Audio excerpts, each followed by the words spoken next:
welcome to Lady Boss HR. Thank you so much for tuning in today. My name is Victoria Brown. It is Halloween on Sunday, so I thought it would make sense for me to bring in our health and safety consultant, our health and safety guru, Colin, just to share with us some scary facts. So I work regularly with Colin. Colin heads up our health and safety team within High Performance. Does that very successfully and ensures that all of our clients, quite honestly, stay out of prison. So Colin, welcome to Lady Boss HR today. What I'd love you to do, given that it is Halloween, can you please share with us a really scary story?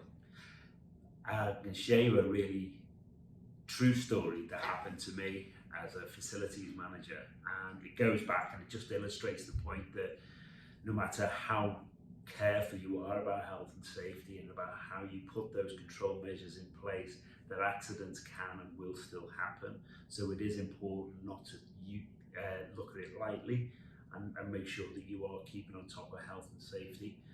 I had a situation in a previous life where I worked as a facilities manager, and part of that role was to do the repairs and maintenance on site. And we had one gentleman who was actually retired, but he still worked for us because he was a valuable employee because he had great knowledge of the site. But he went against the instruction that I actually gave him. And what actually happened was we were in the process of building some displays for the shop floor.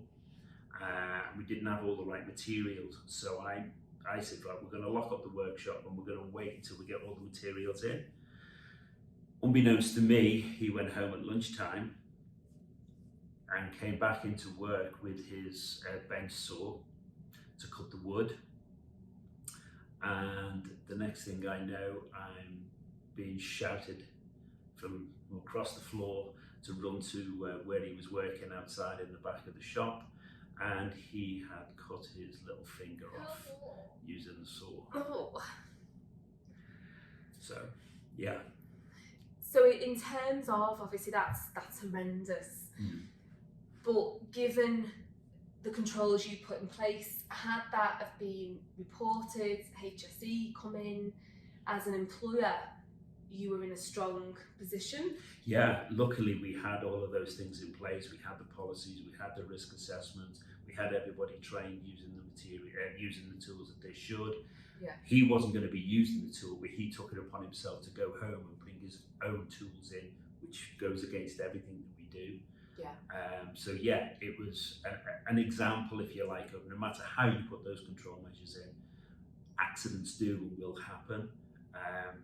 But thankfully, because we had to report it through VIDOR, HSE didn't deem it necessary to come and inspect it, but at the same time, potentially we could have been in a very vulnerable position there, and potentially with a loss of limb, a loss of finger, potentially we would have been facing a hefty compensation claim. Yeah. So yeah, it is important, very much important. Absolutely.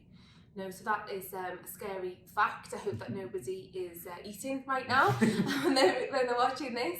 But just, again, we'll sort of keep this short. I don't want to terrify everyone too much before the weekend. But what, you've obviously now been out and about a lot. I know we've been out to lots of clients, doing lots of health checks, particularly now they've come out of the pandemic. Could you give the listeners a little bit of advice on maybe what they should have in place or should be looking to have in place? Very much so, because I think a lot of organisations now are changing the way, they've had to change their workspace for COVID, for instance, limiting people into the workplace, etc. But they're slowly moving back into that normality. And I'm actually seeing now in a lot of clients' workplaces now that they're slipping back into old habits or bad habits, not really keeping an eye on things because everybody's rushing around trying to get back to normal, if you like, in terms of getting the business up and running. Things are starting to slide a little bit, and it's more about having the control measures and everybody understanding them. So it's that old adage, it's communication. Mm-hmm. Yeah, we need to be making sure that we are communicating with the employee more, and I think there needs to be more engagement with employees than there has been before.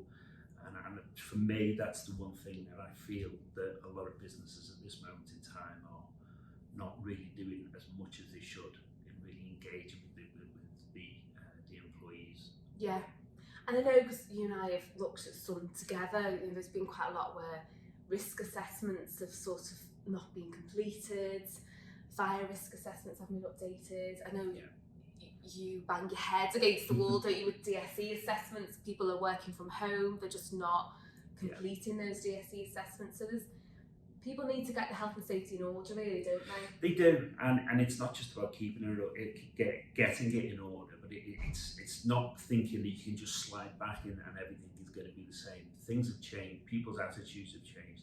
HSEs, their approach to health and safety is also changing. They're not really that bothered about having files and documents all over the place. What they're more interested in seeing now is that things are actually happening in practice. Yeah. So you're not just thinking you're compliant because you've got a policy or because you've got a risk assessment and it's sitting on the shelf. It's actually it's physical evidence that things are being done, and they're being done in the safest way possible. Great. Well, that's really helpful, Colin. Thank you. So I hope you found that useful. Colin and his team have been superheroes over the last few months when they've been allowed to, and they are doing health checks to people across the country. So if you found it useful today, if you'd like to speak to Colin more, he is offering complimentary health checks at the moment, just to make sure you've got everything in order, you don't end up with anybody with a chopped finger or behind bars. Yeah. So thank you for listening. If you found it useful today, there are other ways in which I share content, so they're on the screen now. I'd love for you to engage and follow us on our journey. Thanks again. Bye now.